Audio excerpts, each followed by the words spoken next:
네, 갈라디아서 우리 2장 6절부터 읽어 나가겠습니다. 한 절 한 절 성경 정독반입니다.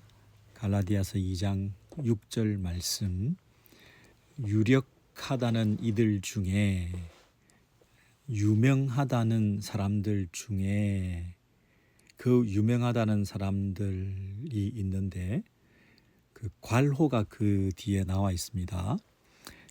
사본상의 이유로 설명이 붙어 있는 그 괄호를 뛰어넘어서 저 유력한 이들은 내게 의무를 다하여 준 것이 없고 그랬습니다. 6절 다시 읽겠습니다. 유력하다는 이들 중에 괄호를 뛰어넘어서 저 유력한 이들은 내게 의무를 더하여 준 것이 없고, 그 말이 이해되시나요? 소위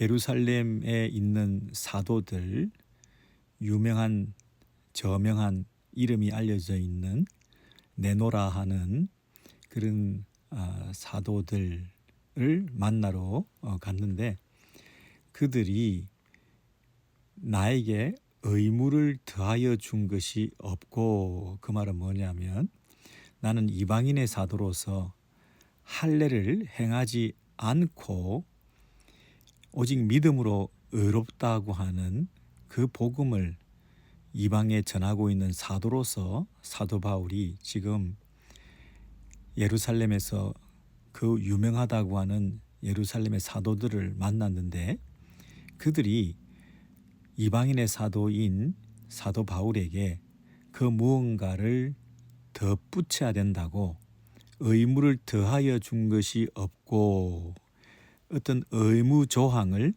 더 보태어야 한다고, 그러니까 사도 바울이 뭔가 전하는 그 복음이 부족해서 그 부족함을 메우기 위해서 이것저것을 더해야 되겠다라고 의무 조항을 더해 준 것이 없다, 이 말이죠.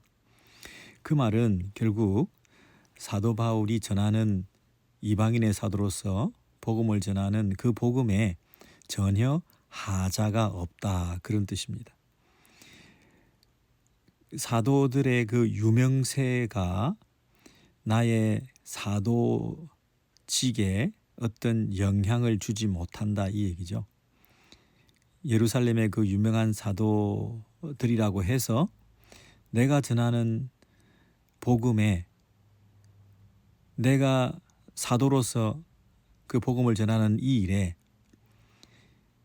어떤 제동을 걸 수 있지 않다, 그 말이죠. 어떤 첨가나 삭제나 변경을 요구할 만한 잘못이 내가 전하는 복음에 있거나 내가 이방인의 사도로서 사도직을 감당함에 있어서 부족한 어떤 부분을 더 채워야 된다, 이렇게 요구받지 않았다, 이런 뜻이죠. 그 괄호 안을 보시면 본래 어떤 이들이든지 내게 상관이 없으며, 그 말은 그들이 유명하든 그들이 세상에서 영향력이 있던 어떤 조건과 배경을 가지고 있는지에 상관이 없다. 내게 하등의 다른 영향을 주지 못한다. 왜냐하면 하나님은 사람을 외모로 취하지 아니하시기 때문이다, 그랬습니다. 하나님은 그 사람의 평판이나 유명세나 또 배경이나 이런 것에 따라서 그가 전하는 그 복음이 더 영향력이 있거나 그들 때문에 내가 전하는 복음이 저급한 것으로 여겨질 수 있는 그런 관계가 아니다는 거죠. 그래서 상관이 없다. 아무 상관이 없다. 그들이 유명한 거하고는 아무 상관이 없다. 뭐가 그러면 중요하냐면 그들이 전하는 복음과 내가 전하는 복음, 그것이 동일하다. 나는 유명하지도 않고 또 그들은 유명하고 많은 사람들에게 알려졌다 하더라도 그 외형적인 외모상의 그 차이 때문에 내가 전하는 복음이 열등한 것으로 오해받아서는 안 된다는 거죠. 하나님의 계시로서 내가 받은 그 복음은 그들이나 나나 다 동일한 복음이다. 그 얘기를 7절에서 이렇게 하고 있습니다. 도리어 그들은 내가 무할례자에게 복음 전함을 맡은 것이 베드로가 할례자에게 복음을 전하는 것을 맡은 것과 같은 것을 보았다 그랬습니다. 같은 복음인데 전하는 대상이 다를 뿐이다. 사도 바울은 무할례자에게 이방인 선교 사역을 하는 일에 부름받아서 복음 전함을 맡아 있다. 내가 그 일에 담당하는 사람으로 부름받았다 이 얘기죠. 마찬가지로 베드로는 유대인들에게 할례자에게 그 복음 전함을 맡은 것이다. 그러므로 무할례자에게 복음을 전함을 맡은 것이 할례자에게 복음을 전함을 맡은 것과 바울이나 베드로나 동일한 복음을 전하고 있다는 거죠. 그래서 무할례자에게 전하는 복음, 할례자에게 전하는 복음이 두 개가 따로 있는 것이 아니라 상이한 복음이 아니라 한 복음을 어떤 사람에게는 무할례자에게 전하고 한 복음을 어떤 사람에게는 할례자에게 전하는 선포되는 대상이 다를 뿐이다. 두 문화권의 전도의 대상, 섬기는 지역, 그 전도의 사역의 그 대상이 다르지만 전하는 복음은 한 가지다. 그 얘기를 하고 있죠. 그래서 베드로나 바울이나 같은 복음을 전하는데 다른 대상에게 전할 뿐이다. 그 얘기를 7절에서 하죠. 이게 같은 복음인 이유가 뭐냐면 그것이 8절입니다. 8절에 보시면 베드로에게 역사하사 그를 할례자의 사도로 삼으시니가 또한 내게 역사하사 나를 이방인의 사도로 삼으셨느니라. 한 분이 부르셨다는 거죠. 한 분이 베드로도 부르시고 그리고 바울 나도 부르셔서 같은 복음을 맡기셔서 다른 대상을 향하여 복음을 전하도록 하신 그분의 계획과 뜻으로 움직일 뿐이라는 거죠. 그래서 베드로에게 역사하시고 또 사도 바울에게 역사하시고 또 할례자에게 사도로 쓰임받게 하시고 이방인의 무할례자의 사도로 쓰임받게 하시는 그 일을 지금도 그분이 감당하고 계신다는 거죠. 우리가 그 일들을 잘 감당하도록 그 배후에서 일하시고 역사하시는 분은 한 분이 계시다는 거죠. 한 분 하나님께서 베드로에게 바울에게 다르게 부르시고 또 그들이 전하는 복음의 대상지를 할례자와 무할례자에게 가게 하셨을 뿐이지 다른 복음이 아니라 한 복음이고 한 분에 의해서 시작된 일이다. 그런 면에서 중요한 그 6절, 7절, 8절의 내용을 우리에게 알려주고 있는 것인데요. 9절에 보시면 또 기둥같이 여기는 야고보와 게바와 요한도 내게 주신 은혜를 알므로. 여러분 여기 기둥같이 여기는 이 말이 아까식으로 얘기하면 유력한, 유명한 그 말이죠. 다 알려져 있는 유력한 사도인 예루살렘의 야고보와 게바와 요한 그들이 나를 인정해 주었다는 것입니다. 내게 주신 은혜를 알므로. 내게가 누구죠? 사도 바울에게 하나님께서 은혜를 주셨다. 무슨 은혜를 주셨을까요? 여기서 말하는 것은 은혜는 사도직입니다. 사도직. 이방인의 사도로 섬길 수 있는 은혜를 주셨다. 은혜가 구원의 은혜이기도 하지만 여기서는 사도직의 은혜를 입었다. 그 말이죠. 그 야고보와 게바와 요한이 하나님께서 내게 주신 은혜를 그들도 알게 되었다.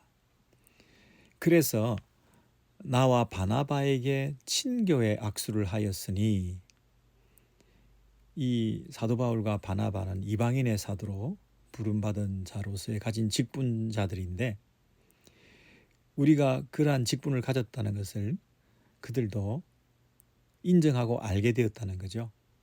그래서 유력하고 기둥같이 여김을 받는 그 예루살렘의 지도자들이 이방인의 사도로 부름받은 우리들을 위해서 친교의 악수를 하였다 이랬습니다. 친교의 악수, 교제의 악수, 손을 내밀어 악수를 했다 할 때 그 악수의 의미가 뭐냐면 코이노니아입니다. 친교, 교제. 여기서 그 코이노니아는 단순한 사귐이나 둘 사이의 교제를 나누는 악수라기보다는 진정한 의미에서 코이노니아는 동력이죠. 함께하는 거죠. 그래서 친교의 악수, 좋은 표현입니다만은 그 속의 의미는 동력의 악수다 이렇게 말할 수 있습니다. 진정한 코이노니아는, 진정한 친교는 그냥 비상적인 두 사람 사이의 교제가 깊어지고 서로 친해졌다는 게 아니라 이제 한 사람은 이방인에게로 한 사람은 할례자에게로 나아가게 하려 함이라. 친교의 악수를 하고 난 다음에 사역지를 다르게 해서 이방인에게 할례자에게 이렇게 나누어서 가게 됐지 않습니까? 그렇다면 여기서 친교의 악수는 그냥 밥 먹고 또 친하게 지내고 하는 그런 친교의 악수가 아니라 동력의 악수죠. 코이노니아라는 말의 의미는 헌금을 함께 나누는 것도 코이노니아고요. 함께 예배를 드리는 것도 코이노니아고요. 그리고 함께 식사를 나누는 것도 코이노니아고요. 그 코이노니아의 그 의미가, 교제의 의미가 다양하게 쓰이고 있습니다. 헌금을 통해서 코이노니아를 나눌 수 있는 거거든요. 그런 면에서 여기서도 동력의 악수 이렇게 말하는 게 좋습니다. 단순히 손을 잡은 것이 아니라 이제 함께 잡은 손을 맞잡고 이제 한 사람은 이방인에게로 한 사람은 할례자에게로 나아가는 출발이 바로 동력의 악수였다. 친교의 악수였다. 그래서 친교의 악수라는 얘기는 우리가 하나다 하는 것입니다. 우리의 복음은 하나지만 함께 손을 잡은 것처럼, 함께 손을 맞잡은 것처럼 우리는 하나요. 그 하나의 원천은 복음이 동일한 복음이라는 것이고 한 하나님으로부터 사도로 각각 부름받았다는 것이고, 그래서 그 토대로 이제 한 사람은 이방인에게로 한 사람은 할례자에게로 나아가게 되는 것이죠. 그것이 악수를 통해서 서로 마음이 하나 되어서 사역지를 각각 출발하게 된 그 출발점이 되게 되었습니다. 10절입니다. 다만 우리에게 가난한 자들을 기억하도록 부탁하였다 그랬는데, 여기서 다만 하는 것은 무슨 뜻일까요? 한 가지만 요구를 했다는 것입니다. 서로 하나다, 악수하고 동력하고 같은 사도로서 같은 복음을 전하는 것에는 의심의 여지가 없다. 우리는 그저 사역지만 다르고 이방인과 헬라인에게로 가는 그 섬김의 대상만 달랐을 뿐이지 우리는 다 하나다. 그래서 우리 사이에 차이를 발견할 수가 없다. 우리는 그런 면에서 하나가 되어서 친교의 악수를, 동력의 악수를 우리가 나누게 되었다. 이제 거리낄 게 없다. 이제 우리 사이는 다 투명하다. 어떤 조건을 달 게 없다. 우리는 복음의 사도로서 이제 쓰임 받기만 하면 된다. 그렇게 정리를 하고 각각 출발하게 되는데, 거기에 마지막으로 다만, 이게 붙었습니다. 다만, 이 다만이 뭘까요? 마지막 한 가지 요구한 것이 있는데, 그건 뭐냐면 사도 바울 일행들에게 가난한 자들을 기억하도록 부탁하였다 그랬습니다. 사도 바울이 부탁받은 게 뭐였습니까? 가난한 자들을 기억하도록 부탁받았다. 그랬는데 그 가난한 자들을 기억하고 가난한 자들을 섬기고 그 가난한 자들을 돌보고 하는 그 일들은 이것은 나도 본래부터 힘써 행하여 왔노라 이렇게 말하죠. 나도 힘써 본래부터 행하여 왔노라. 사도 바울이 예루살렘 교회 사도들로부터 요청을 받았는데 이제 우리는 하나다. 동력의 악수를 나누고 이제 각자 선교지로 가자. 뿔뿔이 흩어져서 복음을 전하자. 그런데 다만 잠깐 한 가지만 우리가 기억해야 되는데 그것은 뭐냐면 너희들도 가난한 사람들을 기억해라. 이렇게 말했다는 거예요. 근데 그 말을 들은 사도 바울이 그거 당연하지. 내가 원래부터 잘하고 있는 거야. 지금까지도 힘써 행하고 있는 거야. 이것은 나도 본래부터 힘써 행하여 왔노라. 이렇게 말한다는 거죠. 그러면 베드로 예루살렘에서의 그 사도들의 부탁은 가난한 사람을 기억해야 된다. 이것이 그렇게 중요한 조건, 그 중요한 동력의 악수를 나누며 흩어지기 전에 꼭 해야 되는 그런 말일까요? 왜 이 말을 꼭 했을까요? 그리고 이 말을 들었던 사도 바울도 당연하지. 나도 원래부터 하고 있어. 이렇게 얘기를 했다는 것은 어떤 특별한 그 복음의 중요한 특질 중에 한 가지가 가난한 사람들을 위하여 기억하고 섬기는 것이 복음과 뗄래야 뗄 수가 없는 필수 불가결한 구제라고 하는 것이 하나의 사역의 어떤 추가적인 해도 되고 안 해도 되는 여유가 있으면 구제하고 여유가 없으면 구제할 수 없는 우리는 예수 복음 생명의 그 복음을 전하는 것만 하고 구제 행위는 하지 않아도 된다. 이렇게 생각하기가 쉬운데 여기서는 참 복음 안에는 구제가 포함된다. 진정한 복음에 깨어 있는 사람은 구제의 그 마인드를 늘 가지고 있지 않으면 그 사람은 복음을 모르는 사람이다. 심지어 이렇게 얘기를 하는 거거든요. 이방인의 사도가 사도 바울을 떠나보내면서 잠깐 한 가지만 할 때 가난한 자들을 기억해라. 그 말이 혹시 예루살렘의 그 사도들이 현재 예루살렘의 교회들이 어렵고 기근이 들고 재정적으로 압박을 받고 있는 그런 상태에서 이제 이방 선교를 하고 있는 사도 바울은 선교지에서 많은 선교비의 혜택을 받을 뿐만 아니라 그 이방의 교회들이 자유롭게 복음을 전하면서 직장 활동들을 통하여 그 도시마다 풍성한 그런 어떤 여유로움이 있었던지 아니면 어려운 가운데에서라도 예루살렘 교회가 너무나 극심하게 어려웠기 때문에 그 가난한 자들을 좀 기억해달라. 읍소하고 부탁하고 나 죽겠다. 나 좀 살려달라. 이런 유력한 선교사, 요즘 잘 나가는 선교사, 재정 후원을 많이 받는 선교사, 능력이 나타나는 선교사, 세계 곳곳에 다니면서 이름이 명성이 자자한 그런 선교사, 그 선교사들에게 부탁해서 모금을 많이 하면 우리들에게도 좀 나눠주십시오. 설마 이런 얘기를 하고 있는 것일까요? 다만 우리에게 가난한 자들을 기억해달라. 사도 바울 일행에게 너희가 떠나지만 이방인 선교를 하면서도 가난한 사람들을 기억해야 된다. 그랬더니 그 얘기를 들은 사도 바울이 이것은 나도 본래부터 힘써 행하여 왔던 거다. 이렇게 얘기를 하는 걸 보면 단순히 가난한 사람을 좀 도와달라. 우리가 어려운 형편이 선교비가 많이 좀 들어오면 우리들에게도 쉐어해달라. 기근을 당하고 재난을 당한 예루살렘 성도들을 외면하지 말고 먹고 살 수 있는 최소한의 생계를 보장해 주기 위해서 이방의 교회들이 모금을 하고 헌금을 하고 그래서 그것을 전달해 달라. 이런 차원일 수도 있겠지만 지금 사도 바울이 나도 본래 그것을 힘써 행하였다. 이렇게 얘기를 하고 마지막으로 유대 사도들이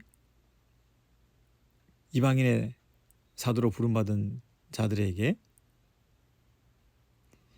다른 건 몰라도 이거 한 가지는 기억해야 된다. 다만 우리에게 가난한 자들을 기억하도록 부탁하였다. 그렇게 이것 한 가지는 기억해라 라고 얘기할 때 그것이 복음의 속성 중에 중요한 특질이다. 이렇게 말하는 것이 좋겠습니다. 그래서 사도행전 우리 마지막으로 20장을 한번 가서 보시겠습니다. 사도행전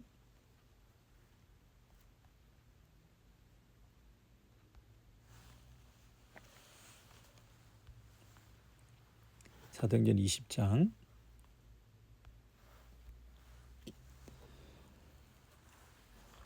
사도행전 2장 20장 네. 그리고 27절을 한번 보도록 하겠습니다. 사도행전 2장 27절이 되겠습니다.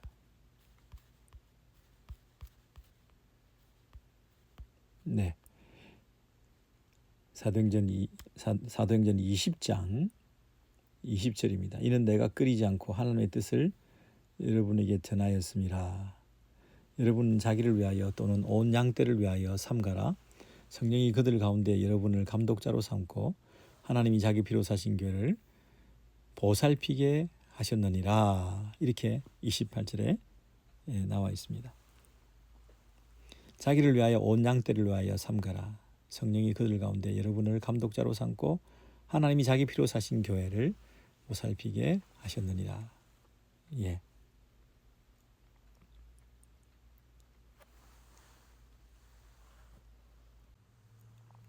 사도행전 20장 사도행전 20장 27절부터 보시면 나는 하나님의 뜻을 다 여러분에게 내가 끓이지 않고 하나님의 뜻을 다 전하였다 그랬죠. 예. 그리고 하나님 뜻을 다 전했는데 28절에 보시면 자기를 위하여 온 양떼를 위하여 삼가라. 성령이 그들 가운데 여러분을 감독자로 삼고 하나님이 자기 피로 사신 교회를 보살피게 하셨느니라. 예, 자기 피로 사신 교회를 보살피게 하셨느니라. 그리고 29절, 30절, 네, 31절입니다. 그러므로 여러분이 일깨어 내가 3년이나 밤낮 쉬지 않고 눈물로 각 사람을 훈계하던 것을 기억하라. 33절, 34절, 35절. 자, 35절 보겠습니다. 범사에 여러분에게 모본을 보여준 바와 같이 수고하여 약한 사람들을 돕고 또 주 예수께서 친히 말씀하신 바 주는 것이 받는 것보다 복이 있다 하심을 기억하여야 할지니라. 이렇게 되어 있습니다. 그래서 그 마지막 구절에 30절이죠.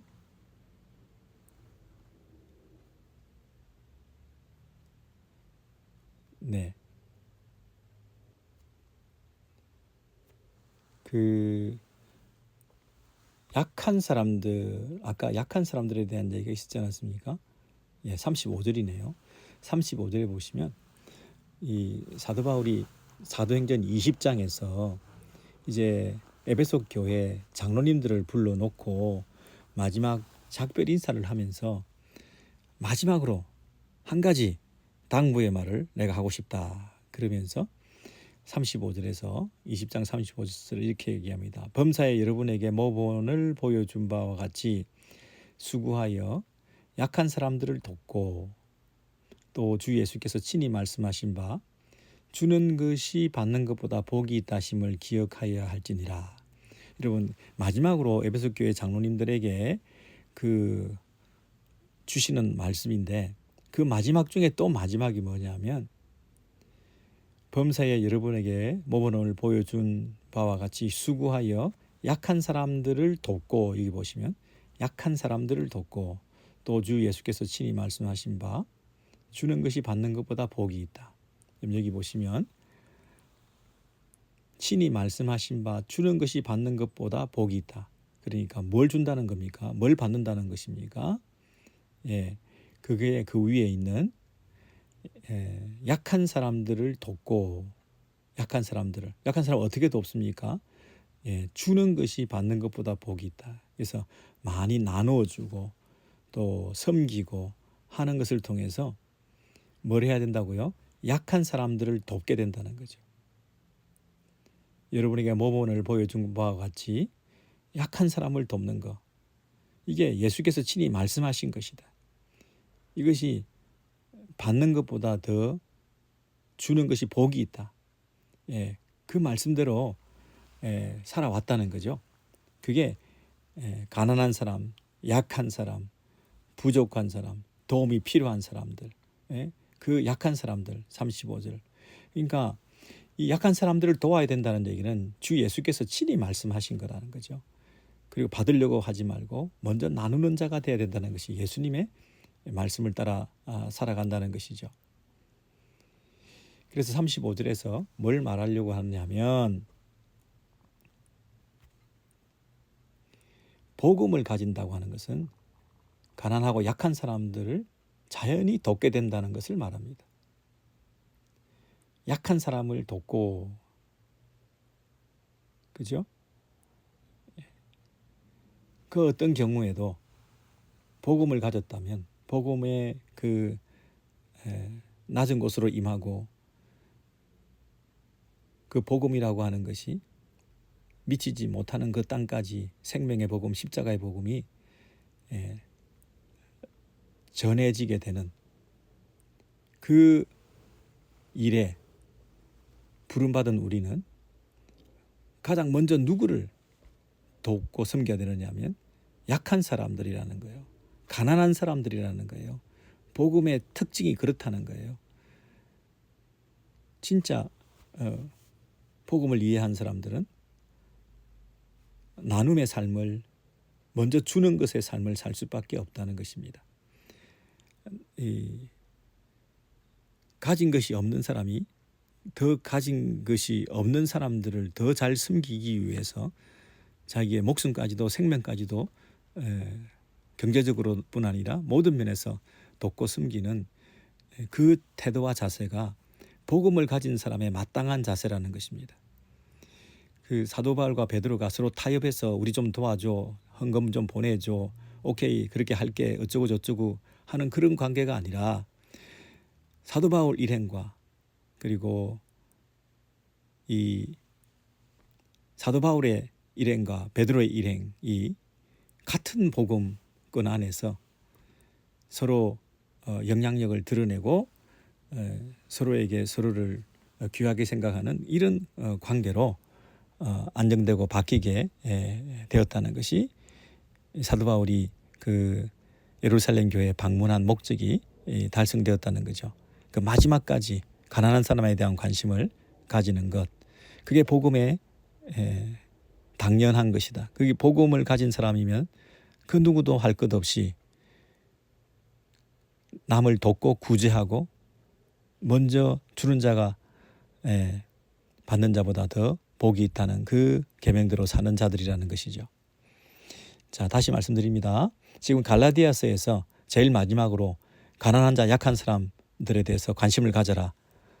복음을 전하는 자면 당연히 가난한 사람들을 우선으로, 가난한 사람들을 배려함으로, 가난한 사람들에게 우리의 손을 내밀므로 그 복음이 그들에게 들어가도록 하는 그 일을 가장 먼저 해야 되는 것과 똑같은 것이다. 이렇게 말할 수 있겠습니다. 자, 그래서 오늘 갈라디아서 2장 6절부터 우리가 읽어 나갔습니다. 자, 그런데 중요한 것 한 가지만 우리가 살펴보겠습니다. 7절에 보시면, 도리어 그들은 내가 무할례자에게 복음 전함을 맡은 것이 베드로가 할례자에게 맡음과 같은 것을 보았고 그랬습니다. 보았다. 사도 바울 일행이 베드로가 복음을 무할례자에게 할례자에게 전했던과 같이 사도 바울이 무할례자에게 복음 전하는 것을 볼 때 그들이 같은 것을 보았다 그랬습니다. 같은 것을 보았다. 사도 바울이 복음 전하는 것을 보면서 그 사도 바울의 복음 전하는 것을 눈으로 보고 확인해 볼 때 그 열매와 그 사역의 결과들이 다르지 않았다는 것이죠. 그리고 보았다는 것이 있고 그 다음에 9절에 보시면 또 기둥같이 여기는 야고보와 게바와 요한도 내게 주신 은혜를 알므로 그랬습니다. 여기도 눈으로 보았을 뿐 아니라 사도 바울의 그 사도직 내게 주신 은혜라고 하는 것을 사도 바울의 사역을 통해서 알게 되었다는 거죠. 그러니까 보다, 알다, 알게 되다, 보게 되다 하는 이런 관찰과 또 감각기관을 통해서 깨달아 알게 되고 눈으로 보게 된 것으로서 이 사도 바울의 그 사도직 그리고 사도가 전하는 그 복음이 하나님의 계시로 주어진 것이라고 하는 그리고 그 예루살렘 그들의 것과 동일하다고 하는 것을 확인하게 되었다는 것이죠. 그들이 눈으로 보고 그들이 우리를 보면서 알게 되는 그 사도직 사도 바울과 사도 베드로 사이의 그 동일성을 어떻게 그들이 인정하게 되었냐면 그들이 눈으로 보았다는 겁니다. 사도 바울의 사역을. 그래서 알게 되었다는 거죠. 그러니까 그만큼 사도 바울의 사역은 눈으로 보여지는 게 있었다는 거죠. 관찰 가능했다는 거죠. 관찰 가능했다는 거죠. 그만큼 열매가 있었다는 거죠. 그만큼 생명의 역사가 있었다는 거죠. 그만큼 성령의 역사가 있었다는 거죠. 그들이 보고 알고 인정하게 될 만큼 관찰 가능한 열매가 사역의 과정들을 그들이 눈으로 볼 수 있게끔 되었다는 것이 우리에게 도전하는 바가 참 많습니다. 그렇구나. 우리는 가시적인 관찰 가능할 정도로 이 생명의 역사는 그냥 가만히 꿈틀거리지 않을 수 없는 약동하지 않을 수 없는 그냥 가만히 죽어 있을 수 없는 죽은 씨가 되어서 썩어버리는 것이 아니라 생명력이 있어서 그 씨앗에서 뭔가 꿈틀거리고 나타나는 그런 일들이 성령의 역사로 말미암아 사도 바울에게도 있었다는 것이죠.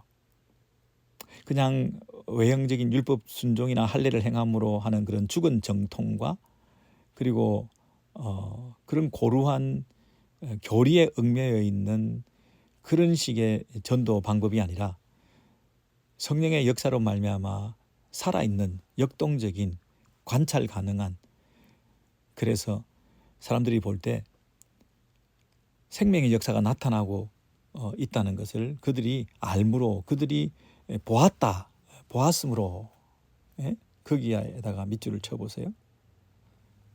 7절입니다. 내가 무할례자에게 복음 전함을 맡은 것이 내가 사도로 부름받아서 복음을 전하는 그것이 베드로가 할례자에게 그 복음 전하는 일을 맡아서 전하는 것과 같은 것을 보았다는 거예요. 우리의 사역을 그들이 보고 인정하지 않을 수 없었다는 것입니다. 그런 부분에서 우리 한 군데만 더 확인하고 우리 마무리할 수 있겠네요. 우리 사도행전 우리 15장으로 한번 가보겠습니다. 사도행전 15장에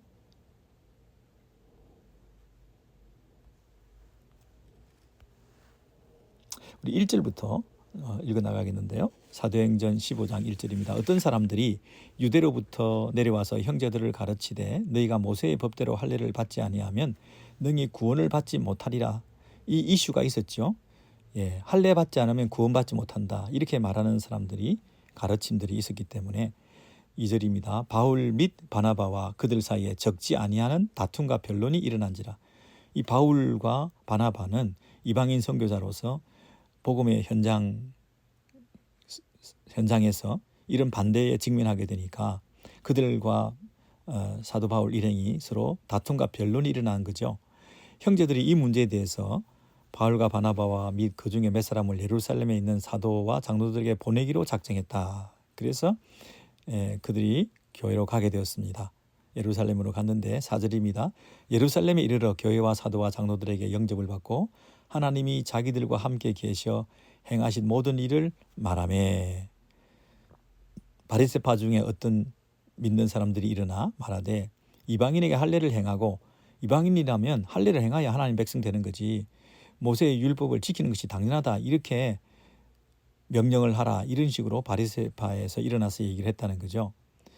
사도와 장로들이 이 일을 의논하러 모이게 되어서 많은 변론을 하고 난 다음에 베드로가 일어나서 이렇게 말합니다. 형제들아, 너희도 알거니와 하나님이 이방인들로 내 입에서 복음의 말씀을 들어 믿게 하시려고 이 베드로가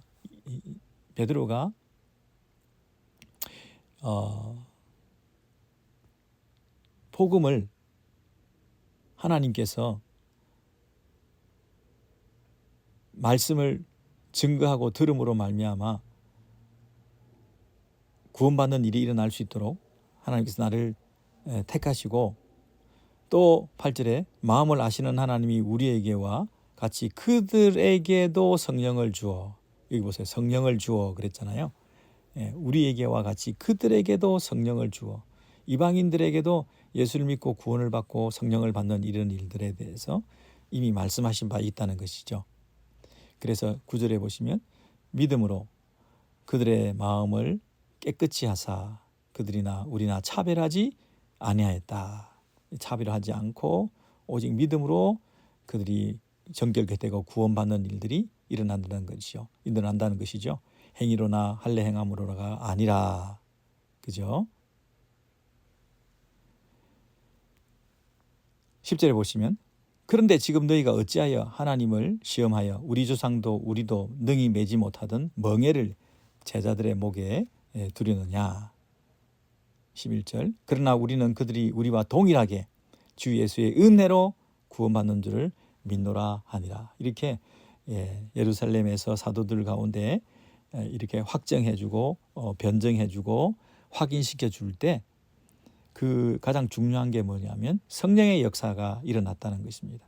동일한 성령께서 동일한 복음으로 다른 지역에서 다른 사도들을 통해서 그러나 생명력을 드러내는 그런 복음 전한 그 결과들이 그 현장에서 나타남을 통해서 다 사람들이 관찰 가능하고 다 알게 되고 인정하게 되는 그런 사도직을 그들도 수행했다. 그들을 인정하지 않을 수 없다. 이렇게 말씀하고 있는 것입니다. 여러분, 우리가 다시 한번 그 갈라디아서 2장 10절로 돌아가서 한 가지만 살펴보고 우리 정리하겠습니다. 갈라디아서 2장 10절입니다. 다만 우리에게 가난한 자들을 기억하도록 부탁하였으니 이것은 나도 본래부터 힘써 행하여 왔노라. 이 부분, 구제라고 하는 것이, 가난한 자들을 기억한다고 하는 것이 하나의 액세서리나 부수적인 어떤 사역이나 또 재정이 남아서 여유가 있기 때문에 구제에 관심을 돌리는 그런 차원, 복음 전하는 것이 주가 되고, 이제 구제 사역은, 장학 사업은 뭐 다른 어떤 추가적인 이런 사역은 교회의 메인 미니스트리가 아니라고 우리가 생각하기가 쉬운데, 적어도 사도 바울은 그렇게 생각하지 않았다는 거죠. 복음의 본질이 가난한 사람들을 돌보는 것이고 약한 사람들을 섬기는 것이고, 그렇게 될 수밖에 없는 것은 예수께서 이 땅에 오셨을 때 가장 천한 사람들, 가장 약한 사람들, 가장 천대받는 사람들, 가장 저급한 생활 환경에서 처했던 사람들을 향해서 먼저 나아가서 그들에게 복음을 전했던 것을 기억하시죠? 그리고 우리가 구원받았다고 하지만 사실은 우리가 원래 가난한 사람들이었습니다. 영적으로 가난한 사람들이었습니다. 우리가 가진 것이 없는 사람들이었습니다.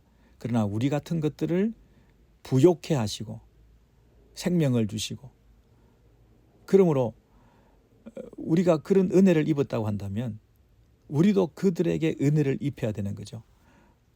우리가 이런 은혜를 입었을 때에 우리가 받은 이 복음은 자연히 위로부터 흘러 내려가서 가장 낮은 곳까지 흘러 내려가서 그 가난한 사람들을 섬기고 일으키고 그들에게 생명을 주고, 그렇게 해야 그것이 복음의 본질이 드러나게 되는 것이라는 거죠. 부유하고 도시에서 여유로운 이런 목회와 신앙생활을 하고 우리 스스로 만족해하는 이런 수준에 있는 복음이 아니라, 진짜 복음을 받은 사람은 그 복음이 흘러내려가게 돼 있다는 것을 말하고 있습니다. 가장 낮은 곳으로 우리가 섬기는 자리까지 가야 하는 것이 복음의 본질이고, 사도 바울도 부탁은 받았지만 그 부탁받고 새로 뭔가를 시작하겠다는 게 아니라 이미 복음에 전하는 그 초창기부터 본인도 본래부터라는 말이 있죠. 10절입니다. 나도 본래부터 복음과 뗄래야 뗄 수가 없는 구제사역을, 그것도 힘써 최선을 다해서 생명을 다하여 그 일을 감당해 왔다, 이렇게 얘기를 하고 있습니다.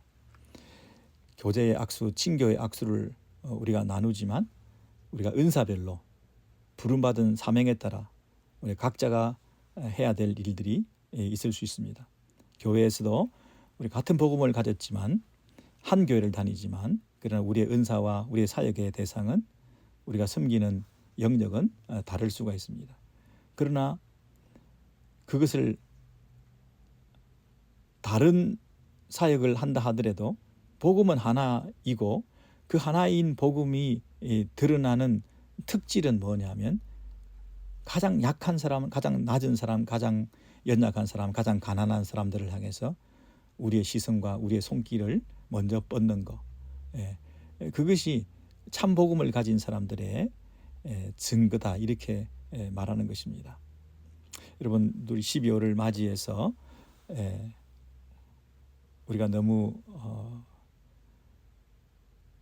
잠잠하고 태연하고 또 우리끼리 잔치를 벌이고 하는 그런 성탄이나 연말에 새해의 그런 모습들이 아니라, 정말 우리가 복음을 가졌다고 한다면 복음은 아래로 흐르는 것이다. 가장 낮은 곳까지 흘러내려가는 것이다. 왜? 하늘에 계신 하나님께서 그 아들이 이 땅까지 내려오셨거든요. 죽기까지 복종하셨거든요. 생명까지 내어주시면서 우리를 구원하셨거든요. 가장 가난한 자가 되셨던 분이 그분이시거든요. 우리도 가장 가난한 자들이었거든요. 영적으로 헐벗었던 자들이었거든요. 그러나 우리가 그 부요를 경험했다고 한다면, 그런 은혜를 입었다고 한다면, 이제 우리도 가장 우리의 크고 작은 시간과 마음과 물질을 작은 것이라도 내어놓을 수 있는 여유로움이 이 연말에 성탄 시즌에 있어야, 그것이 우리가 복음을 가진 사람들의 그 스피릿이 우리 안에 공유가 된다는 것이죠. 이것이 하나가 되어서 함께 섬기는 것입니다. 그런 낮아진 마음, 또 낮아진 자들을 섬기는 마음, 그 공감과 그 동력의 의식이 없이는 이 친교의 악수를 나눌 수가 없습니다. 동력의 악수를 나누지 못하면 우리가 진정한 하나됨을 경험할 수 없고, 또 우리에게 맡겨주신 일들을 그런 동질의 그 사역으로 확장해 나갈 수 없습니다. 그러면 이방인에게, 무할례자에게, 할례자에게, 유대인에게 뿔뿔이 흩어져 있는 그 복음이 같은 복음이 안 되는 거죠. 한 복음이라야 같은 이 마인드와 정신으로 섬김의 자세로 나아가야 그게 같은 복음으로 흩어져 나가는 거 아닙니까? 예, 그런 부분에서 오늘 2장 6절부터 10절까지 말씀을 우리가 살펴보았습니다.